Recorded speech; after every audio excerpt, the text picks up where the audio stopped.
They called her time of death at 3:01, and I don't know why I remember that. I just do. Micah Terry was 6 months old when she died, strapped to a car seat, left behind in her father's pickup truck. He just kept saying, I killed my baby. And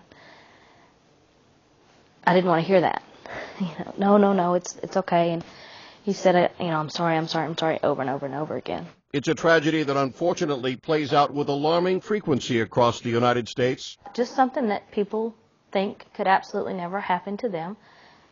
And we were one of them. In the past decade, about 340 children have died of heat exhaustion while trapped inside scorching vehicles. In the first 10 minutes, the average temperature rises 19 degrees. And after half an hour, it's up about 34 degrees.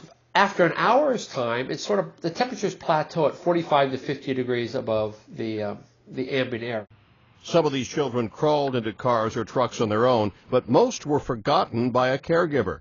Usually what happens in these cases is there's been a change in routine, and maybe mom's usually the one who drops off, and that day dad drops off. It's a carelessness that undoubtedly leads to a lifetime of guilt.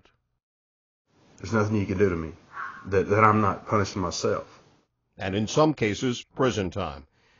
But an Associated Press analysis has uncovered vast variations in the penalties for these careless caregivers. Looking at more than 300 cases dating back to 1998, the AP discovered that mothers are treated much more harshly than fathers.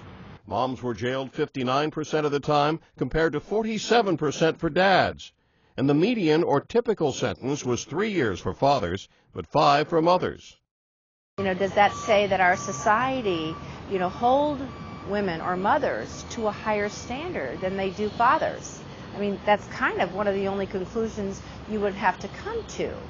And while paid caregivers are jailed at about the same rate as parents, their median sentence was just 12 months. A relatively small number of cases, about 8%, involved drugs or alcohol. The awful truth, experts say, is that the stressed-out brain can bury thoughts, whether it's something as trite as a coffee cup or as crucial as a baby.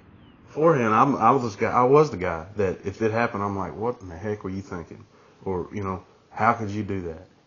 And in an effort to keep their children away from bursting airbags, many drivers now keep their youngsters in the back seat, facing the rear of the car. It tells you to put your seatbelt on when you start the car. And when you turn your car off, it tells you your keys are in the car. Why not tell you that the seatbelt's still buckled? For the Terrys, there was no prosecution and no prison, but the memory of a daughter they'll never see again. She's not here. She's no longer a part of our lives. And right now she should be a 2.5-year-old aggravating the crap out of her older sisters. John Belmont, The Associated Press.